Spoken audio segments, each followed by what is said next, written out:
C'est une vive tension qui a prévalu tôt ce matin au gouvernorat du Kassai central. Ces retournés d'Angola ont pris d'assaut l'esplanade du gouvernorat pour exiger non seulement leur prise en charge, mais aussi et surtout l'inhumation dans de bonnes conditions d'un des leurs qui a succombé hier au camp des réfugiés installés à Notre-Dame par manque de quoi se nourrir, comme le dit l'un d'eux.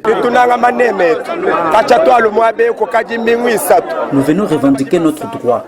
Depuis que nous sommes arrivés à Kananga il y a 3 semaines, nous sommes abandonnés à notre triste sort. On passe nuit dehors, pas de nourriture. Voilà qui a conduit à cette mort. On sollicite l'implication du chef de l'État. Nos enfants n'étudient pas, on est dans l'insécurité. Malgré des gaz lacrymogènes utilisés par la police nationale congolaise pour le disperser,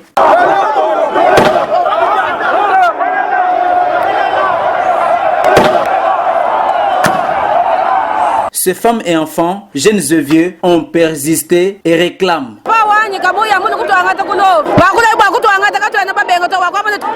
Martin Kabou est venu nous prendre à l'OV, on n'a pas refusé. On s'est dit qu'on rentre chez nous. Il nous a délaissés. On n'a ni eau potable, ni quoi se nourrir et pas de tang. Nous lui avons apporté ses corps pour exiger notre droit. Et maintenant qu'on cherche à nous disperser avec des gaz lacrymogènes, on ne peut pas céder. Nos maris sont morts, qu'ils nous cherchent un terrain avec peu de moyens pour se prendre en charge.